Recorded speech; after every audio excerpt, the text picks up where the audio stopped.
I'd like to welcome everyone to today's panel. Today we're going to be discussing fandom and mental health. We're going to start with some introductions.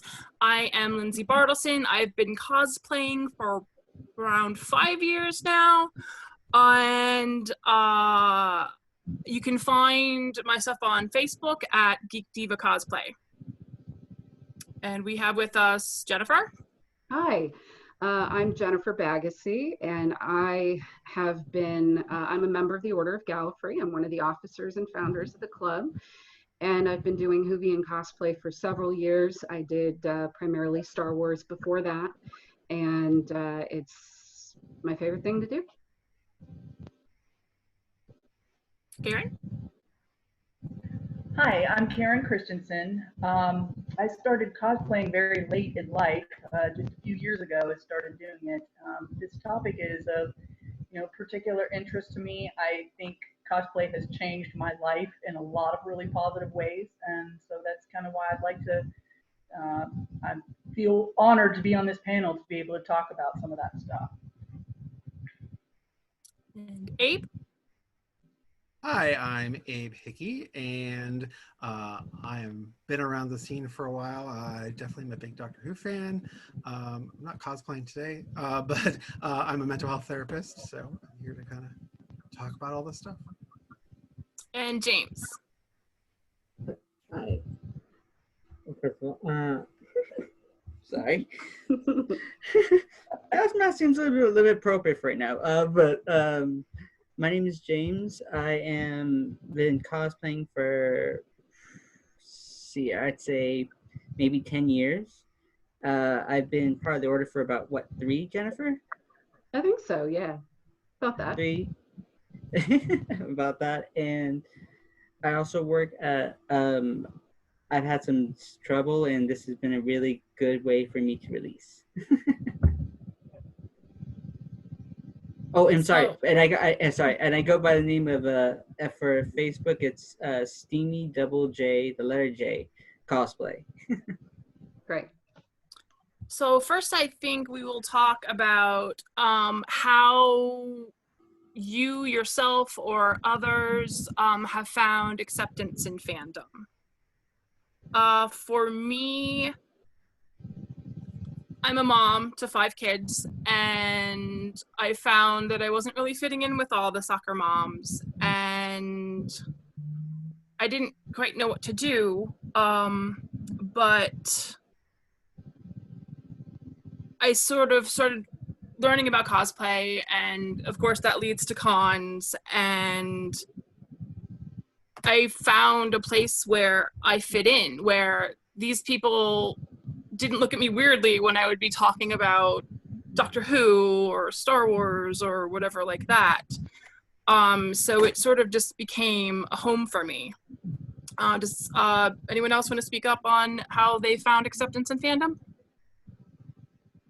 Sure. I moved to Orange County from the DC area in 2006, and it was just before geekdom and fandom and cosplay became mainstream, and it was still something that really few people had heard of. And so I actually got into it first, explored a little bit with the SCA, and then found out about the 501st and Rebel Legion and the various Star Wars groups.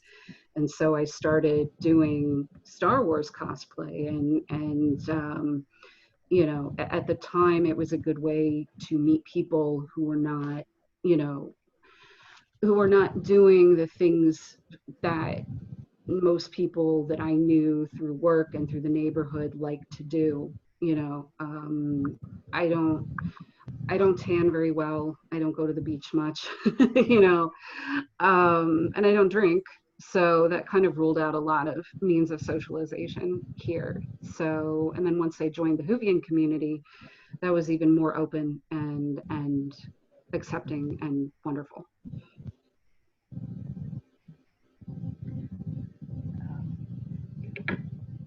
I'm a single mom, and I've been divorced for about 10 years now.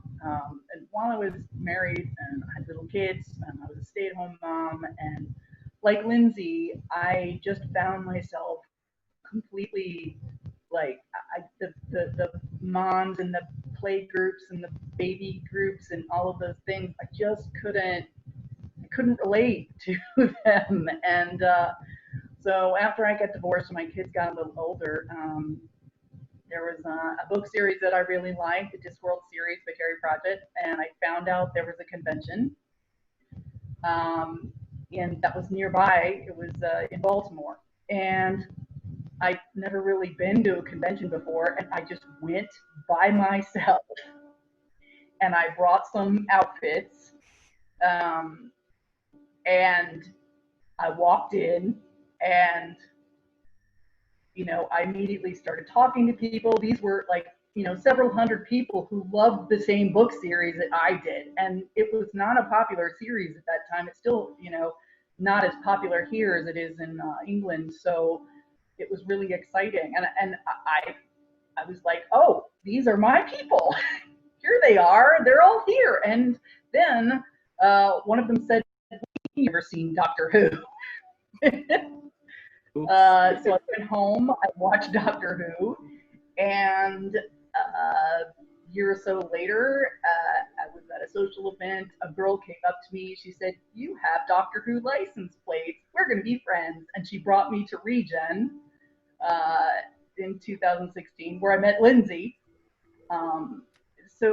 And she's become one of my closest friends, and a lot of people that I have met through the conventions that I've attended have become some of my closest friends. And I never really pursued. I mean, I'd always been interested in, I watched Star Trek and Star Wars and all those things, but didn't understand what a fandom really meant until I figured out, oh, this is how people pursue fandom. They cosplay, they go to cons, they collect stuff. I just didn't do that until I met some people who did it. And so, I mean, it's really made a big difference in my life. It's really changed a lot of things for me, and I've made some of my closest friends through that. So. Yeah. Sorry, yeah, there you go. I started in my very first, I actually grew up as a nerd, and I actually grew up in the Empire. So I grew up with an environment of mixed, everything was mixed, and so was I. I had trouble being accepted back then. I was born in 1987, so I was born into what the heck am I doing in the 90s kind of year. So I ended up having kind of very few friends, or a few friends that weren't really around, or they fade away. So I learned to kind of adapt, and I sound Caucasian. I sound very full words and everything like this, and full vocabulary, which doesn't make sense for what I look like. But I would read comic books as well. I'd read Superboy. I grew up with these things, and Marvel and amalgams. So I grew up around that, and then always heard about San Diego Comic-Con. And one year, my very first con was Anaheim. San Diego Comic-Con Anaheim. When it was Anaheim Comic-Con before it became WonderCon. And my friend said, "Hey, here's your tickets," and I went, "Ooh, I don't look weird now. I see things I like, a lot of things I want, mine." And as I said, I grew up with sci-fi, Star Wars, so Doctor Who ended up being kind of my wheel. Like I want to do Doctor Who, but I know if I start, I'm screwed. This is a long life. I will be screwed the rest of my life. And my friend said to me, "All right, we're going to see a movie. All right, we're going to see a movie on the big screen." It was the 12th Doctor superhero one. And it was just like, I hate you and I love you. I'm now stuck. I am now obsessed. I've been like, what? You didn't like it? No. I've been avoiding this because I liked it. I knew what I was walking into. I did not want to go down this road because I'm done today. And now you're one of us. That's right. Yeah. And Abe, did you have anything to add? Well, Caren, I think you really kind of hit the nail on the head on a lot of this. I think a lot of people feel that way. I did myself. Basically, you kind of come to some of these different conventions and stuff, and it's like, these are my people. And you just kind of, it's like people you've never met and you just kind of instantly gel with sometimes. And it's just really kind of an amazing thing. It doesn't matter whether you're in cosplay, not in cosplay, what you wear, what you look like, who you are. Everybody has a sense of community around whatever that might be, whether it be like Doctor Who or whatever. And it's just really a fantastic feeling. And I know that for myself, and talking with a lot of people that I work with, and stuff, have had similar experiences as well. Just feeling like it's just a fantastic feeling, kind of being able to feel like you just fit in. It's like coming home. I mean, I've described it that way before. Because when you're feeling out of place, of course, like with me, I struggle with anxiety and I feel awkward and I don't feel comfortable just going up to people and starting a conversation. But when you're at a con, there are people there, they're going to be wearing a cosplay or a shirt or buying a thing, and you know that they're into what you're into. So you automatically have that sort of place to step off from, which I think is very helpful. And as James touched on inclusivity, personally, I think that sci-fi fandom in general, especially Doctor Who fandom, because that's a special little bubble, I think, because Doctor Who fans in general, I think, tend to be very kind and accepting, and because the Doctor would expect that of us. But I think that there is a lot of space to explore yourself and learn more about yourself. Personally, I know of 2 friends who realized they were trans through cosplay because they wore a cosplay of a different gender and realized that that's who they really were. Does anyone else have anything to say about inclusivity in fandom? It was kind of interesting for me because, as I said, growing up in the 90s, I didn't see heroes my color. I didn't see them. You grew up in the 90s. The best you got was what? Static from Static Shock or Green Lantern. Like everyone else was, or Man of Steel from the War of the Supermen. That was it. You got nothing else. Like it was no black superheroes. You had no like, oh yeah, like look, that's like, no, you were stuck with, hey, you get to be Superman and you're black, but you're not Superman, you're black. Or other things of when you're mixed race, you don't see those heroes. You see them today. You see Miles Morales, Mexican and black. But back then, or the best you had back then was what, Luke Cage and Jessica Jones's daughter.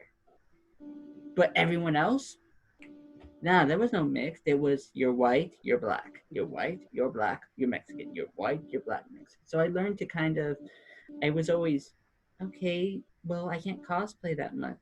I can't cosplay. I can't match that skin color. There's no way I'm going to look like that. There's no way I can look like that. So what, are they going to recognize me?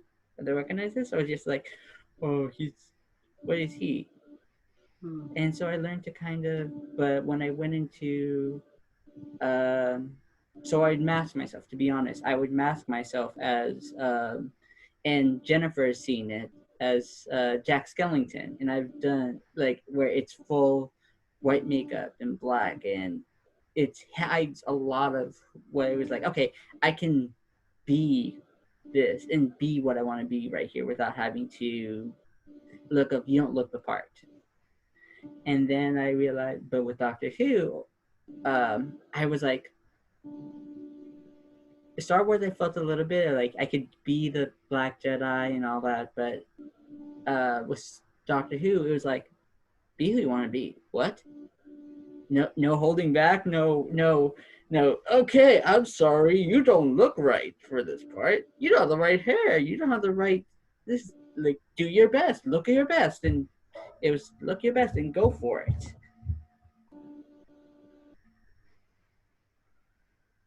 My experience with Doctor Who cons in particular, I have heard, like I've heard in some groups, and Jennifer, I think you had messaged us about this a little earlier, about how they assume that they're inclusive, but people trying to join might not feel that way.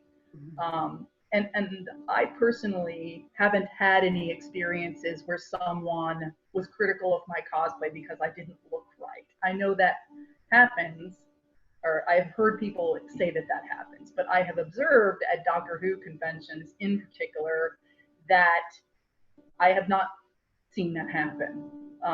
You know, there's when I first cosplayed my Melody Malone, I went to a panel that was all River Song cosplays, and it was Kat Smith's Lindsay. It was her River Song panel, and there was a guy in there wearing.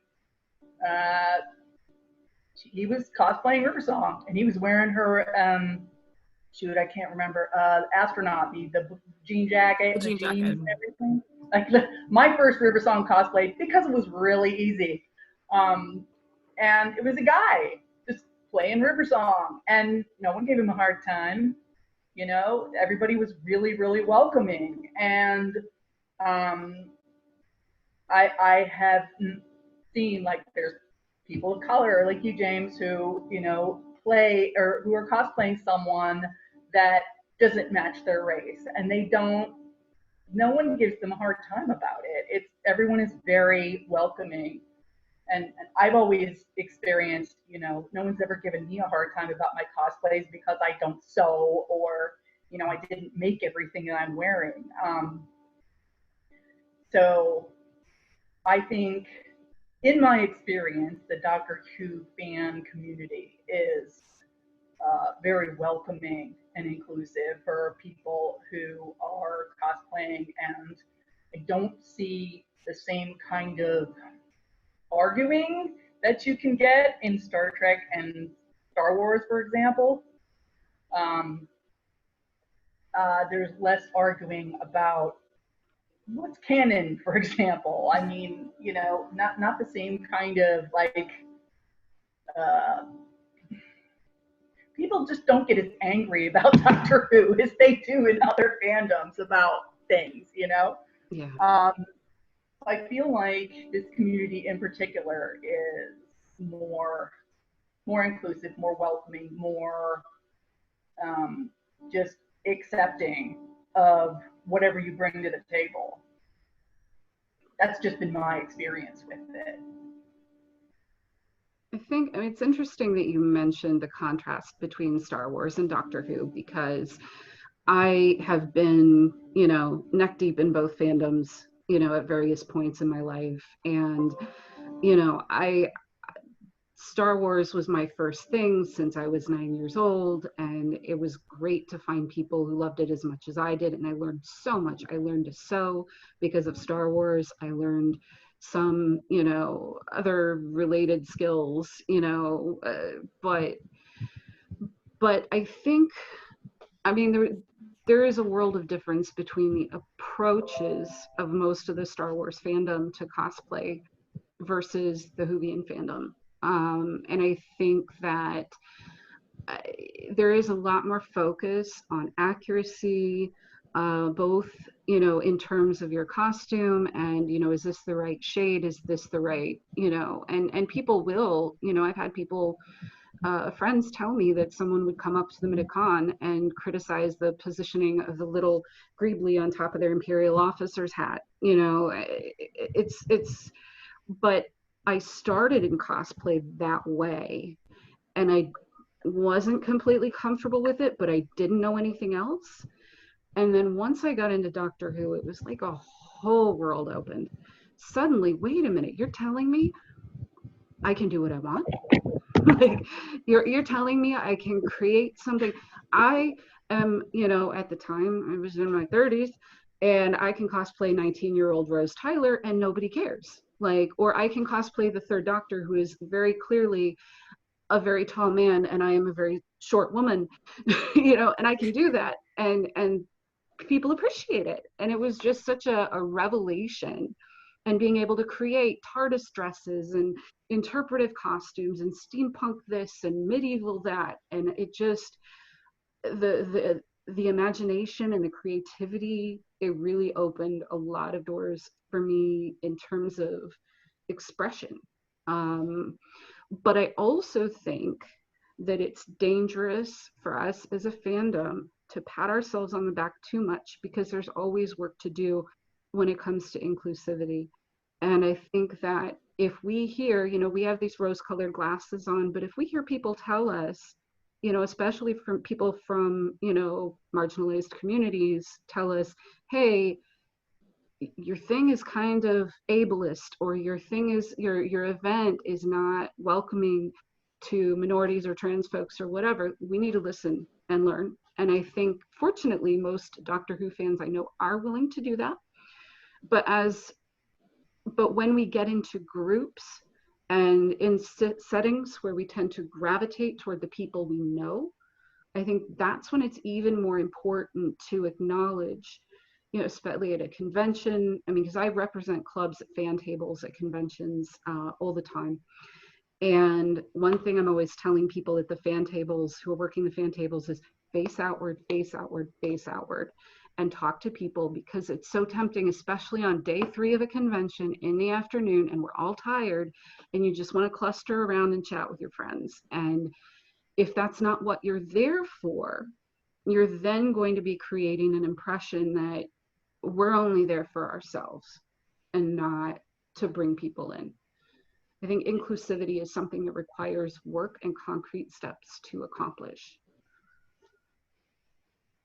That's a good point, Jennifer. I have had that experience at other cons where I didn't know people, and I have felt like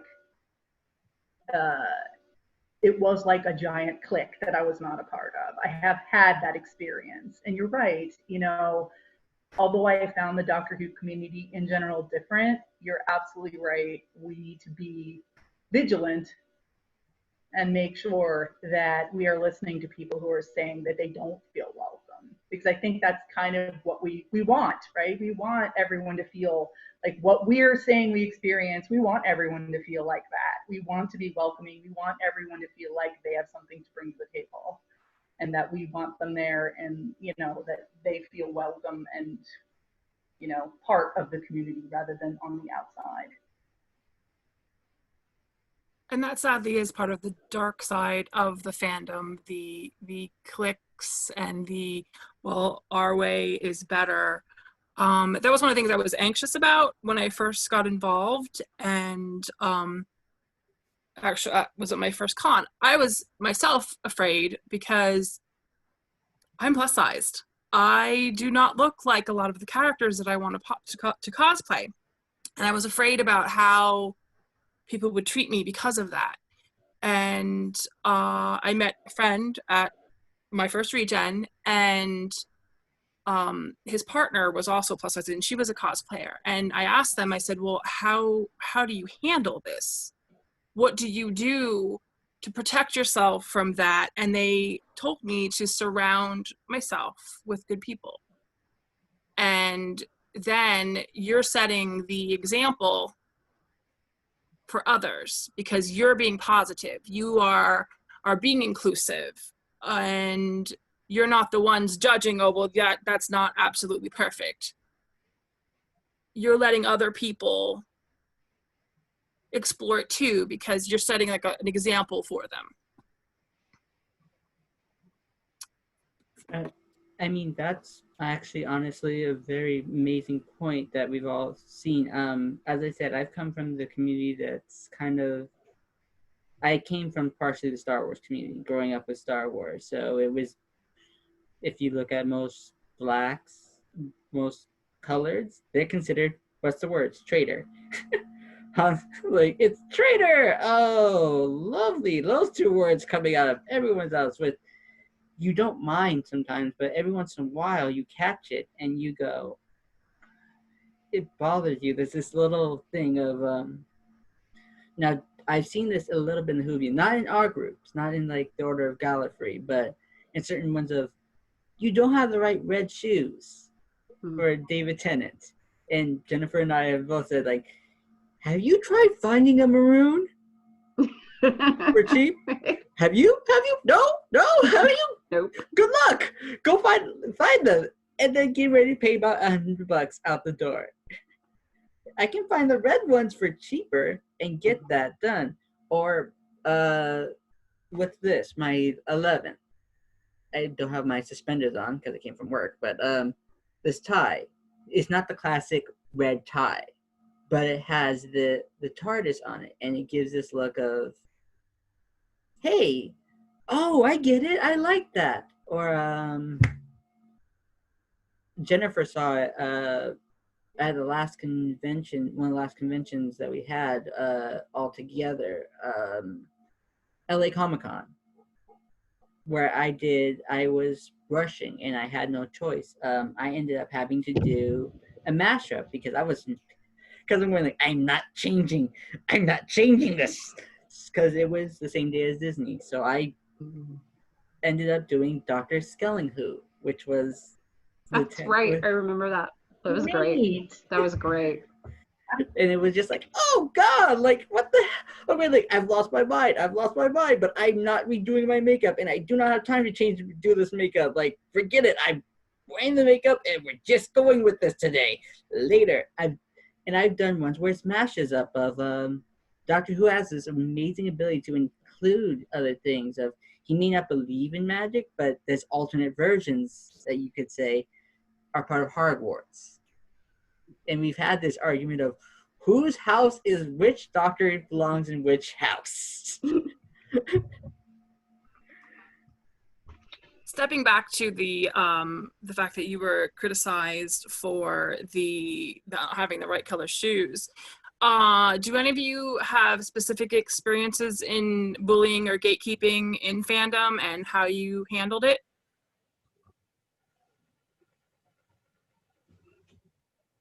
Well, I can speak of my own experience. I actually was told that I make all of my cosplays about my boobs. And when you have a large chest, what can you do about it? So I wasn't quite sure how to handle that. And so I just kind of took it. I'm like, you know what? You're trying to use that as a power over me. It's no longer your power. And first I did Miss Frizzle, who's like no boobs at all. I mean, it's just up to here. And then I turned around and did Elvira. And not only did I do Elvira, I met Elvira and she put me on her social media. So that is one thing that I have as a suggestion to any of you out there who are dealing with bullying and gatekeeping. Take that power from them and use it. Own it. Oh, yeah. So moving along. If you're looking for other examples of gatekeeping, I don't, it's funny because in a way they're like too many to count, but I can't really nail down one. But I think, you know, I have definitely been the person with the group of women, sorry, I was much younger, so I'm projecting that, but you know, who are critical of others and who expect specifically, who want women to conform to ideas of femininity in cosplay. So, you know, why don't you, I'm remembering one instance where these women would criticize, you know, an older woman who preferred to dress in more gender neutral costumes or male costumes. Well, you know, she's no help because she won't, you know, put on dresses with us, you know, and then by implication, I was included in that criticism too, because I tend to be, I'm one or the other. I'm either, you know, a tomboy in my cosplay, or I go way over the top and make a ball gown. Like I don't have a lot of in between. So the whole conforming to gender expectations in cosplay is a particularly insidious form of bullying, because I'm cis. Other people might not be, as you mentioned. Other people might be using cosplay as a way to figure that out, and it's really important to, I think, because it really is a really bad form of bullying to try to make people conform to whatever you think their gender expression should be. Mm-hmm. It's oh, go ahead, Abe. Well, I can certainly say that I have definitely witnessed, especially, you see cliques in various kinds of conventions and such too. And sometimes they're not direct comments, but they're definitely made very loud, so that they can be overheard about other people and what they look like or what they're doing. And like you just said, Jennifer, they're really kind of meant to kind of force what the expectation is, those gender norms or whatever that people kind of think should be and such. It seems like those people get really uncomfortable by people trying to go outside the box. Well, Doctor Who right now is sort of dealing with some of those struggles, as people are, well, some part of the fandom is struggling with the female doctor. And I find it interesting that their response to the criticism was to have not only another female doctor, but a person of color female doctor, which was just sort of amazing. Honestly, that's been a really amazing point that I've seen. We've always seen the companions as there's a colored companion, or there's someone that's a different race of a companion, and seeing the doctor as female, which the doctor, and I may start the war here later on when this is posted, but the doctor has never said he or she, I will regenerate. They will regenerate, not he or she regenerates into this. And we've seen this even in the old series, because I do run the Second Doctor, and I've run through some of those older series, and you see some of these higher order of Gallifreyans go from male to female. Mm-hmm. And they kind of went, oh, that never happened before. Take a look back at your old episodes. They are there. The layers are there. Now, they didn't have as much color back then, but you're talking about 70s. It's not exactly, in Britain, not exactly one of those times that's really going to open up for that. But the fact that we see this, and not to say anything about the acting, but the idea of it is an amazing idea. We might have, all of us have had some problems with the actual acting or anything, but the actual idea of having the doctor stand for something greater. Well, I think you bring up a good point too with that, because I think there's, within the community, I think people haven't checked their norms and have criticized, like, oh, Jodie Whittaker isn't a good actor, so shouldn't be the doctor, and kind of trying to hide behind, are they a good actor or not, as to be the doctor, when there's probably more to it, being that it's a female playing the doctor.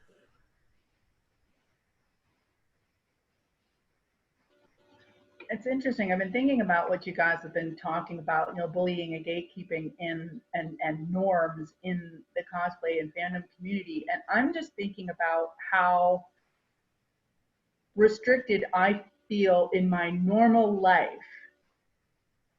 where, I don't have the luxury to even, explore any of that. And coming to a community where that's even a little bit okay was just such an amazing thing for me. And I mean, what a luxury it must be to be able to,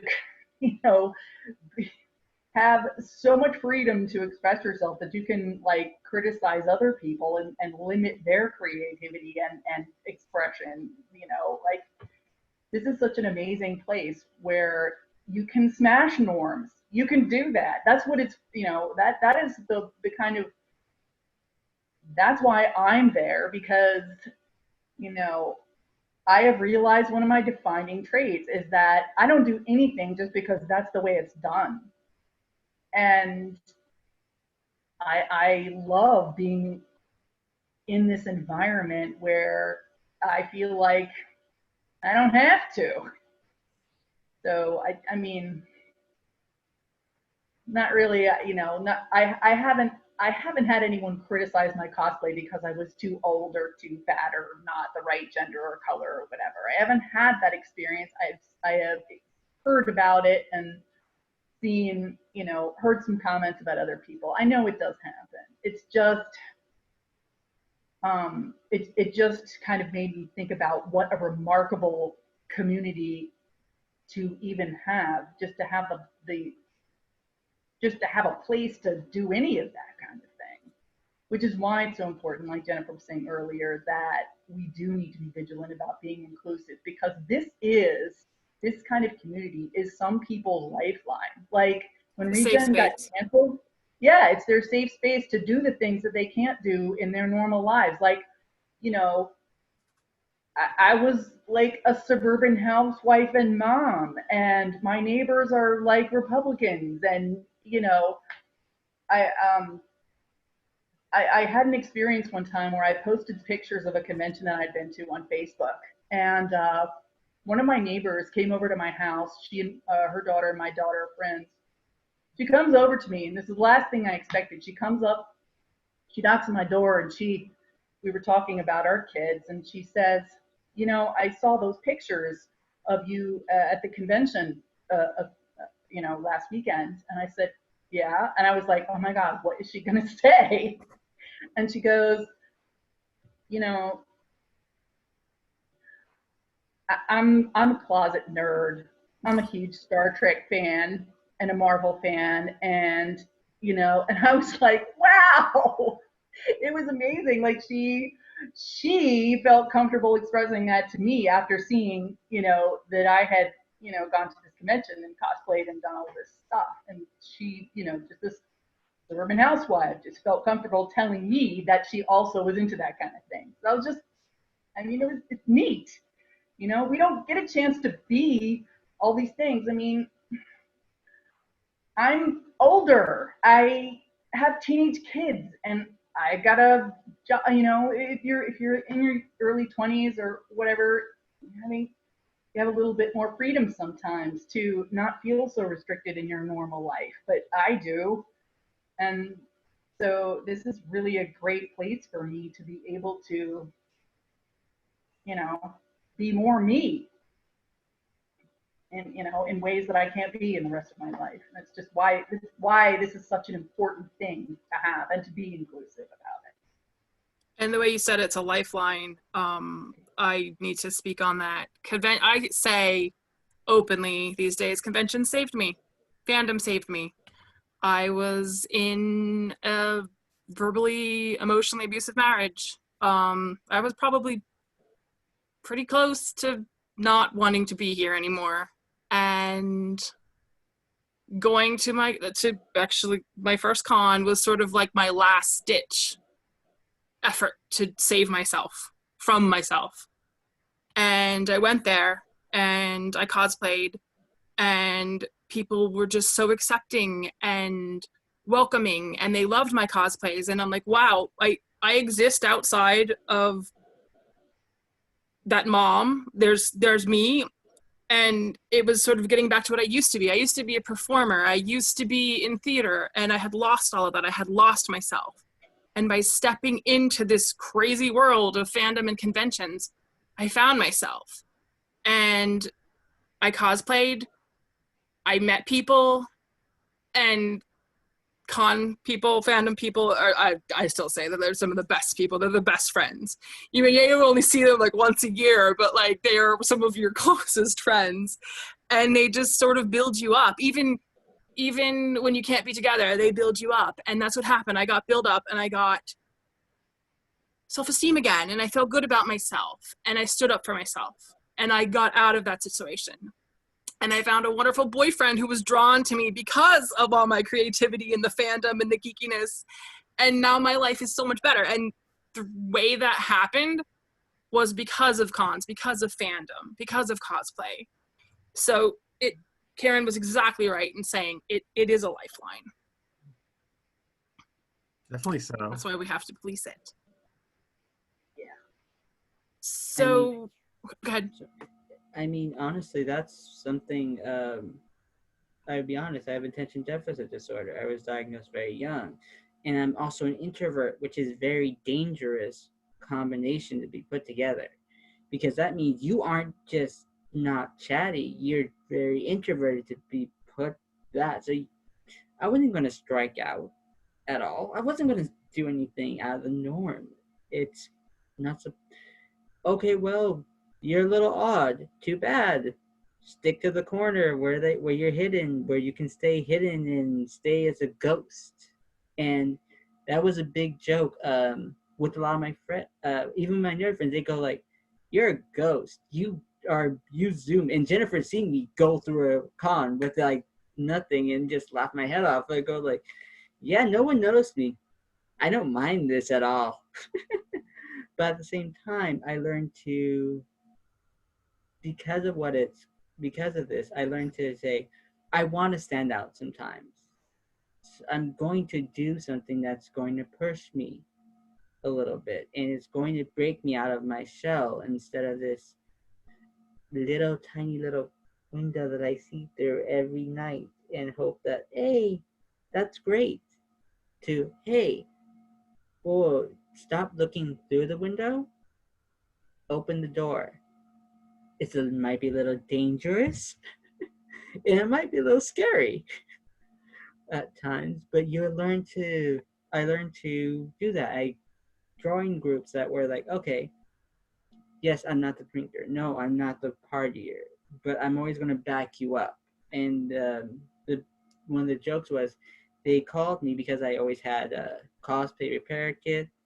Oh, that's the doctor. Before I ended up cosplaying as the doctor. It was just like, oh, that's just foreshadowing all over again. Lovely. That's just my favorite part of the day. But yeah, just learning to say, hey, like, or being able to fight back, being able not strike back, but fight back and say, well, you weren't wearing the right Tenant tie. And they go like, you realize Tenant bought his own, that was his tie. So do you want me to raid Tenant's closet? And that was a skill you learned through putting yourself out there, which is one of the amazing things. You learned through that to stick up for yourself. Well, and Lindsay, you and I have been on some cosplay panels before where we talk about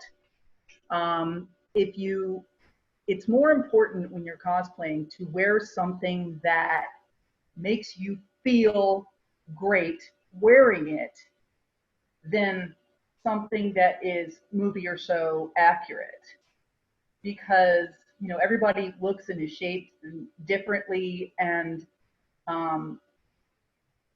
when you have confidence in what you have on, you tend to have, I think, have less criticism. If you are owning what you are wearing, people don't tend to try and, criticize you. I mean, and wearing something that makes you feel great really builds confidence. People are like asking to take your picture and coming up to you and telling you look great, and oh, did you make that? Where'd you get this? You look fantastic. Can I get your photo? I mean, that can really go a long way to build confidence. And when you feel great, if you pick stuff that it's more looking better on you than screen accurate, I think that's more important. Right. I definitely adapt cosplays to make myself look good, because then I'm going to get a better outcome at the end of the day. I'm going to feel better, and I'm going to get a better response. You're going to give off that aura, and people aren't going to, people will not feel comfortable to come up and criticize you because you are owning what you have on. Right. Yeah. Right. Actually, it's kind of interesting. I have, people that I work with, some of my clients who love to cosplay. And that's kind of sometimes something we've talked about is, what kind of cosplay do they want to wear and how it is. And that's one thing we talk about is just kind of owning it and being comfortable in it and being able to have that confidence in it, that it doesn't matter. And if it's important for you to look screen accurate, it's important for you to look screen accurate. And if that's what you want to do and that's how you want to do it, that's great. If not, if you need to adapt it and make it something different, or sometimes some cosplays, are mega expensive to try to make it look screen accurate, right? And you can't afford to do that and you want to make it look close. It's whatever you feel okay with. It's whatever you feel good with. And as long as you feel good in it, as long as you're confident with it, you're going to rock it. And other people are going to pick that up and they're going to notice that. If you want to be a cardboard Cyberman, be a cardboard Cyberman and rock it. Just do it.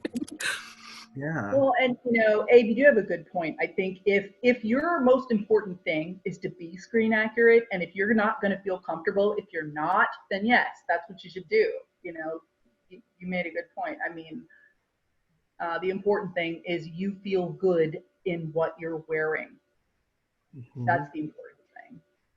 Because honestly, that's going to take a little bit of that could take a mental toll on you. That Oh, yeah. If you try to wear it and you aren't comfortable in it, That shows. I've seen cosplayers actually quit because of that. They say, especially male cosplayers. I'm going to take it from the male perspective because as much as everyone says, oh, women aren't the right size, if you look at male cosplayers, they get less photos. Mm-hmm. Oh yeah. They do not get photos. Like unless they're wearing bulky metal or the most accurate thing you could possibly wear in the entire history of it. So guess what? Most male cosplayers will say, if I got one photo and I didn't have to pander for it, I've had a good day. That's a good point. I never thought about that, but I guess you're right. And it's kind of funny that you say about the getting the photo thing, because in my own head, that's how I kind of rate my cosplays. If I get asked a lot for photos, I'm like, all right, that was a good cosplay. And I shouldn't do that, but I do.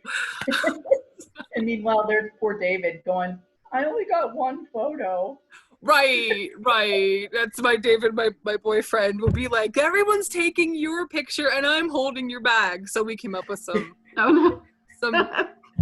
some things for him, and now he has a few where he gets more attention than me, which is funny. You're right, James, though. Like it is for a lot of times for men, it has to be very, very accurate a lot of times, or a very elaborate cosplay sometimes for men to kind of get more. The other thing for men too, I think, is you find a lot more men who kind of are discouraged, I think, by cosplay, I think because of the comfort of what some of those costumes might feel like. Or I know for myself, sometimes I don't go into cosplay because I get hot very easily, and it's just really uncomfortable to be hot. And, so like, if I want to dress as, like the Fourth Doctor with a hat and scarf and all that stuff, buddy. All Doctor Who cosplays are almost all are hot. So yeah, it's hard. So like comfortable, and I think that sometimes is the most important thing is you have to be comfortable. If you want to be in a cosplay, make it as comfortable as you can to feel good in it, and however you feel in it. It's about how you feel in it, not what anybody else thinks. Well, and then the comfort thing helps because you're going to project a better aura about yourself. Because I know for me, I use cosplays to sort of mask my anxiety. So if I'm in a cosplay, I'm super brave, and Caren has witnessed this.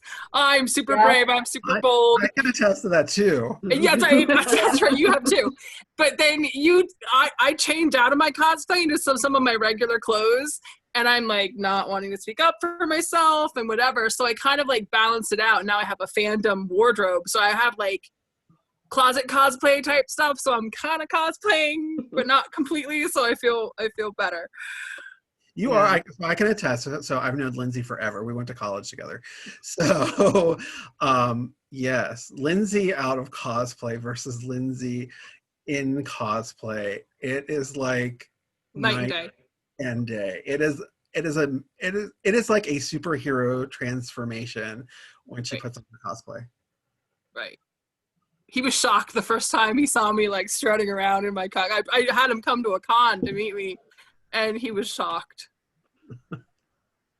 Honestly, we all do that though. Jennifer does that with the War Doctor. I see her where she's laid back normally, and then she goes War Doctor, and it scares like, oh my god! Oh, really? you go like I'm like this, and like full barrel holding onto your strap. Like yes, and but we all do it. But that's true. Ask Alex. Ask Alex. Alex would Okay, know this. I'll ask my husband. Yeah. Well, that's another aspect of cosplay for mental health is the fact that putting on an outfit can make you feel differently. Like I'm a super introverted person. When I put on cosplay though, I'm out there like Lindsay. I mean, I don't feel comfortable like walking up to people and talking to them. But when I'm at a con and I'm in cosplay, I feel completely comfortable, like, because I always know I'm going to have something to talk about. Right. Mm-hmm. You know, there's always that, hey, you know, I love your costume. Did you make it? Where'd you get this? Where'd you get that? You know, there's always something to talk about. You know, my son in particular, he is on the spectrum. Super socially reserved, awkward, especially in groups of people. But he puts on a costume. He has a really good Slash from Guns N' Roses. He has a Slash costume. He puts that on, and he is a completely different guy. I don't remember what he was wearing when he performed at the party, Lindsay, but he Wasn't he was carrying like, a guitar? not talking to anybody. Remember he sang at the Halloween party that one time. He wasn't really talking to anybody. He puts on the costume and then he goes and like sings a song, like does karaoke, which he's never done before. I mean, he's just a completely different kid. That's so great. Yeah.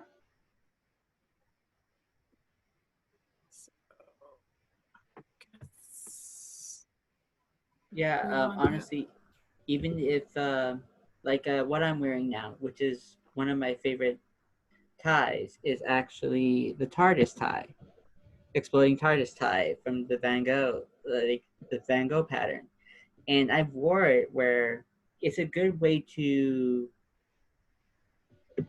be a little bit outside of yourself, but not too far out, just enough to reach and going like I can reach out a little bit.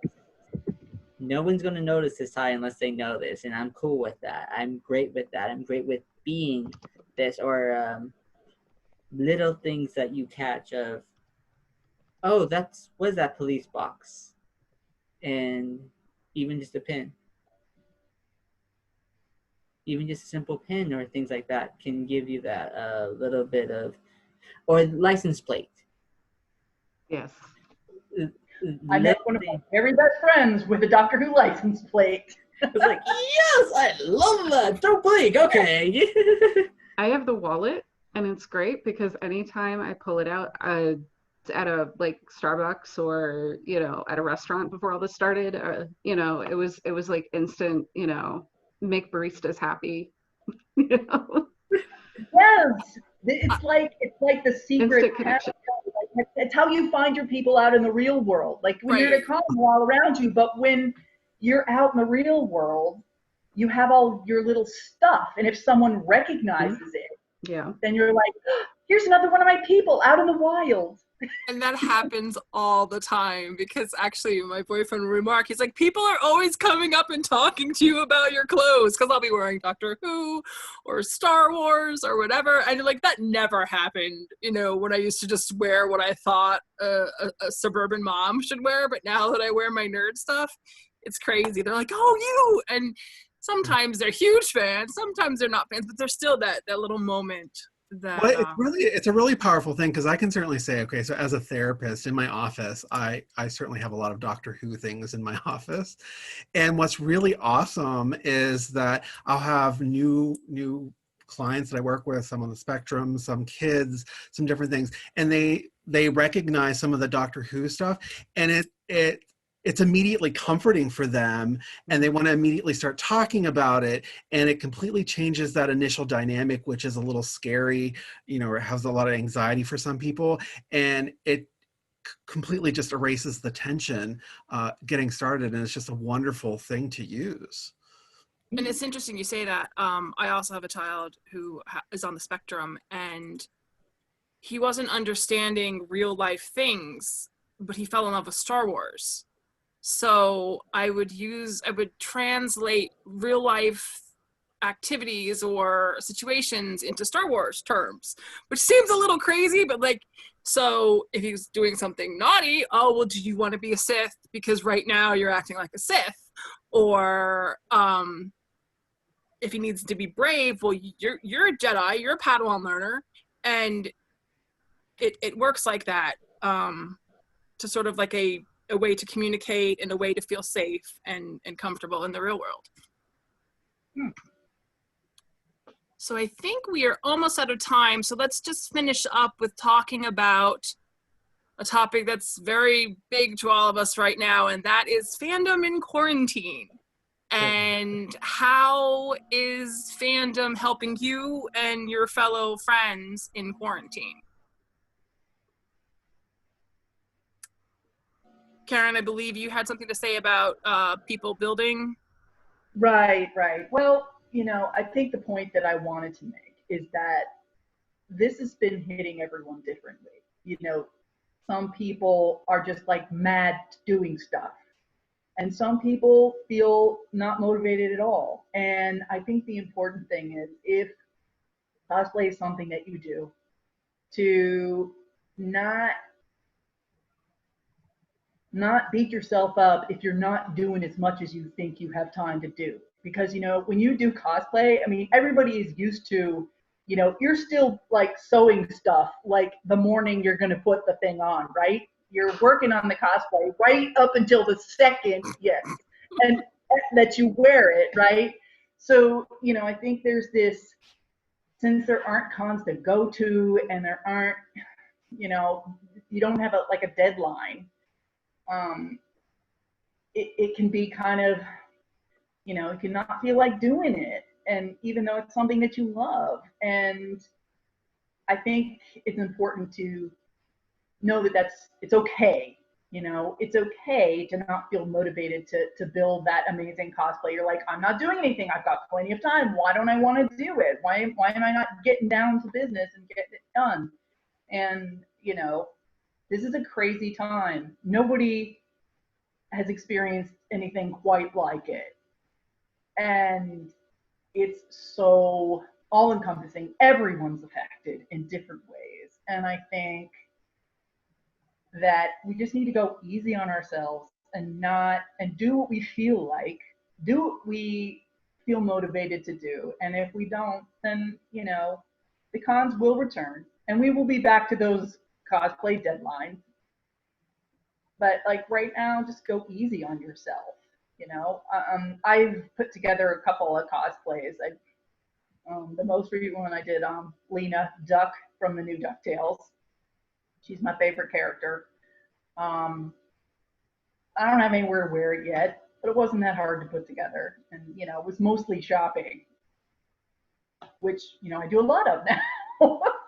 But We all. Oh, God. Yeah. Myself, I've struggled with building because I'm one of those people that really needs that deadline hanging over my head to put it together, which is terrible, but it is what it is. And so I was because I've seen some people building these amazing cosplays because they're like, I have time and I can build, and I'm like, I am the worst cosplayer in the world. I am a terrible, terrible person because I've not done. I was sewing masks like crazy, and now it's just like, oh, I'll do a little this, a little video games, lots of Animal Crossing, And and I just sort of thought through it, and I realized, wait, no, this is not a normal time. So I need to be gentle with myself, like Caren said. And I need to focus on what I can do and what I do feel comfortable doing, because, as she said, cons will come back. It will all come back. But now the one thing that I have appreciated during quarantine is my fandom friends, because they, or I should say are my fandom friends, not is my fandom friends, because they're there. I mean, how crazy it is. So we're stuck in quarantine, but we can reach out to these fellow nerds because we met them through fandom. And if we were all isolated in our own little bubble through this, I think it would be a lot harder than we can just get on the internet and talk about this and talk about that, and what episode is helping you get through this, or anything like that. Yeah. And that, and that's the thing. Right now, we have the capabilities. If you don't have anything to watch, go back to Doctor Who and go back into. I think we calculated the timing on how many hours, how many years it would take if you nonstop watch all of Doctor Who without the specials. Jennifer remembers this. We went through this, and we were going like, it will take you 4 years to watch all of Doctor Who. Wait, does that include the specials? No, that does not include the specials. That includes just the episodes. Good luck. So you can find stuff. We have stuff that's very similar to Doctor Who, like Good Omens. Tennant's throwing out all these references. Smith is doing different things. You have all these actors that we know and we love. We know they've got the acting chops for us because we saw them maybe first in Doctor Who. And you can say, hey, let's see what else he did. Or we can find stuff inspired, like the ways to inspire ourselves into maybe not doing that cosplay then, but maybe saying, I like this character. Can I merge it with something else? Do I really want to do this cosplay, or draw it out at least, see what this is, what I can pull from this character? What can I see in myself? What can I mirror in myself in these characters? Which is really great about Doctor Who, because technically the Doctor was isolated for many years without his companions, multiple times. And that is a good way to put it. That is a great way to put it. And if he can make it through, we can make it through. We can make it through. And I think it's always just one really important thing is that we have to be kind to ourselves. And others. Yeah. Everybody is struggling right now. I can certainly attest, being a therapist and myself, I struggle myself, and I'm dealing with a lot of people, not to mention not just the pandemic, but also the crazy election nonsense that's going on and the things that are happening in our country right now, all of the crazy things that are just happening in the world. It's a difficult time, and we have to be nice to ourselves. We have to allow ourselves the things that we need to be able to kind of get through it.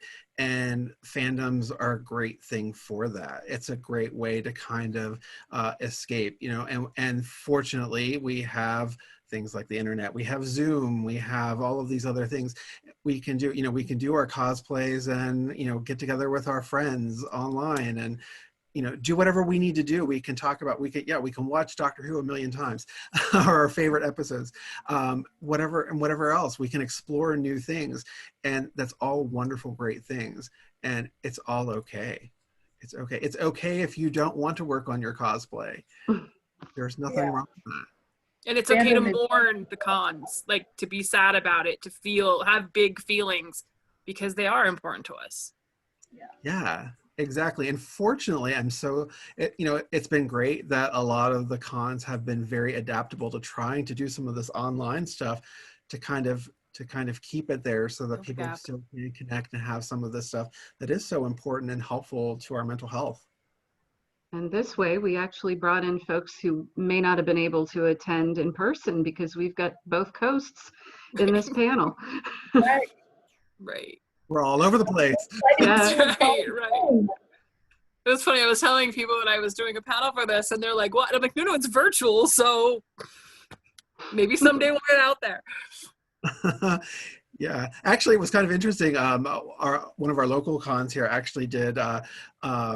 They did some online things as well, and they did a Doctor Who panel, and several of the companions on, and most of them were in the UK coming to us, and so Oh, great. our Q&A. So it was That's really awesome. it was really kind of awesome. I can't remember who was on it. Billy Piper was, I think, in the UK. What she was doing the stuff too. So it was really kind of nice that we're able to still connect and do these things no matter where we are in the world. That Right, is well, like- kind of one advantage to not being able to get together in person, is that sometimes we can see people that we wouldn't normally get to see in person anyway. We see them online. Mhm. But fandom is so much more than cosplay, but it really can be a refuge. You know, we have shows to watch, we have our stuff to collect, we have our friends to talk to. I mean, my closest friends are not people that I see all the time. They're people that we usually just are in the group chat and we're chatting there, or we're texting or whatever. So, you know, I'm kind of used to not seeing them all the time, but I know I can talk to them whenever I want to. You know, they're always, you know, just a, you know, couple of work, you know, typing away. And the friends that I've made through fandom are like the best I've ever had. It's just amazing. I've just, you know, it's really helped. It's helped me find out who I am. It's helped me cope when stuff is difficult. And it's helping me now. You know, it's there for me. You know, I've watched more television in the last 6 months than I've probably ever watched in my entire life, but it is really helping me get through. Just having a place to escape to, you know, seeing the characters I love. So it's a good thing. All right, we're probably at about time there, so thanks to everyone for tuning in, and thank you to all of my panelists. Thank you, Lindsay. Thank you so much.